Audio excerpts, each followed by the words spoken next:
Hi, my name is Laura Guthrie and I'm the on-site trainer with Golden Quest. Today I have with me Casper, tattoo LI2. Casper is a 10-week-old comfort retriever here from Golden Quest, and he has been in training for 5 days. Yeah. So we're going to show you how he's been doing, and what he's been doing, and how cute he is. Right? Now show them how cute you are. Say, they know how cute I am. Let's show them. I think we need to show them. Ready? Show them. Look. Say, look how cute I am. Look how cute I am. You're so cute. I love you, little guy. Come here. Casper. Like I told you in the email, he's actually, usually, he's super mellow. The past couple days with his sister, he's gotten some of her vivaciousness and has become a little bit more outgoing. But he's super sweet, aren't you, buddy? Okay, ready? You touch? Hey. Yes, good boy. You just like licked everything out of my hand. Where'd it go? There's one. There's one. You touch? Yes, good.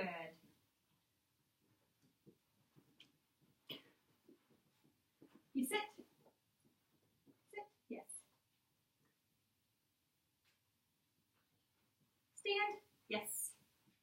Oh, no, don't you do that, you little stinker. Yes, there you go. That's a good stand. You sit? Yes. Stand? There you go. That's better. He likes sitting. We like sitting, don't we, buddy?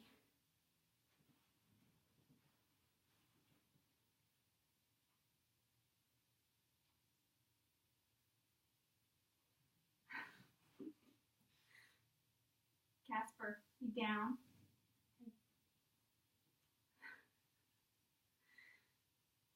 There you go. Yes, good boy. That's usually how down goes every single training session. He's starting to get a little quicker. It took us literally 2 training sessions before he realized that's why I was asking was for his elbows to go down.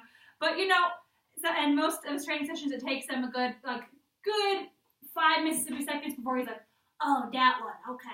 And he lays down. Good down, buddy. Good job. That's well done. Free? Yeah. Yeah. Okay, good job. Let's get the next one.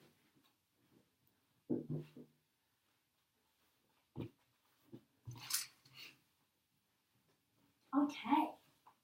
Casper. Place. Good boy.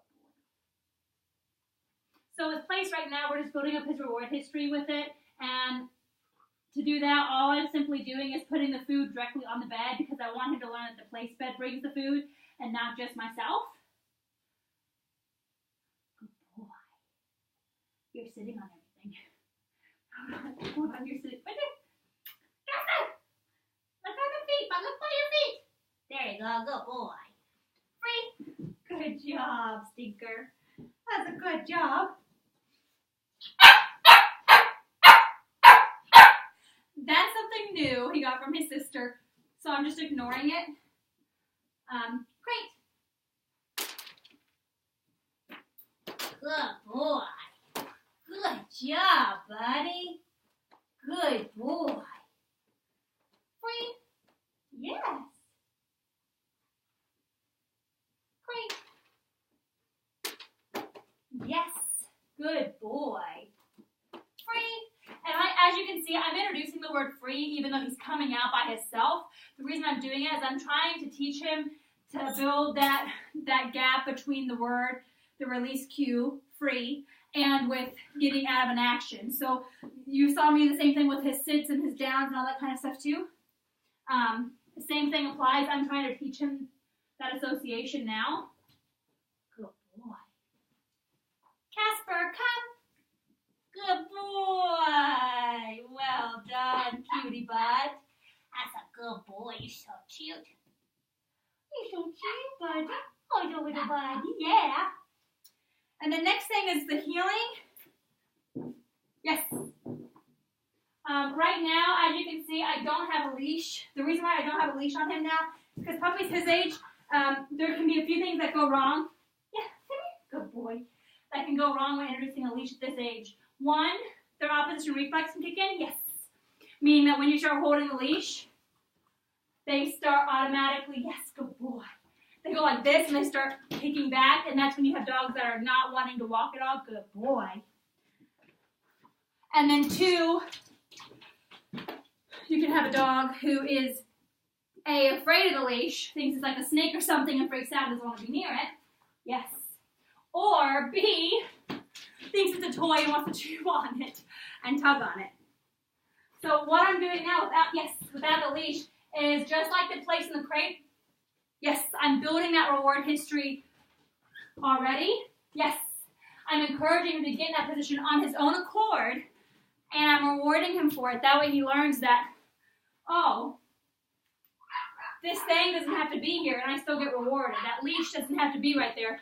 But as long as I get in that position and follow that lady, I get food. Yes. So whenever he gets close to me on that right side, or left side, I can wait. On the correct side is what I meant to say, yes. Then I tell him yes, and I reward him. Yes, good boy. Good job, buddy. Welcome free. Good boy. Yes, that's a good boy.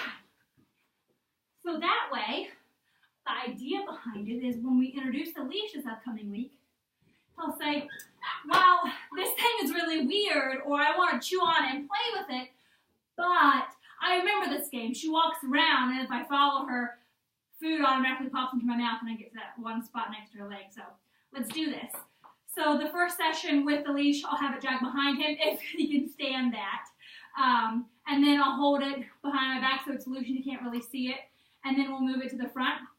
So by the time you see his next video, ideally he should be with the leash between us, and he should be walking next to me with the leash. And we do it that way, so he's already gotten the idea down that it's not the leash that's doing it, it's him. And that way he learns that it's his behavior that's earning the reward, and not because I'm forcing him to do something. So, yeah. Are you the most handsomest boy ever? Oh, you look just like your daddy. You look just like your daddy. Yeah. So he's very sweet. He literally does this a lot, especially when he's tired. He'll just kind of like sit there into you and just let you pet on him and cuddle him. He's the sweetest little toy. He acts the most like his dad of the brothers in this litter. And I love it because I love his daddy. I love his daddy. And I love you too. But all in all, like you can see, he's doing rather well. He's very excited about engaging with me. He's excited about trying what I'm asking most of the time. The down, like you saw, a little tricky, but otherwise he's doing pretty well. He does cry a little bit in the crate. I mean, his sister is crying right next to him, so it's hard at this point to really identify if they're doing it because they want to cry or if they're just feeding off of each other. Usually it's because they're feeding off of each other. With that being said, I just feed him his meals for training. He's actually eating pieces of his kibble right now, and he's perfectly happy with that. In terms of his potty accident, he has had a potty accident in the crate once before, but that's once out of 5 days, and for a 10-week-old puppy, that's pretty awesome. So I'm not overly concerned about him. He gets put up about 7:30 each night, and then he gets taken out at about 8 o'clock in the morning on average.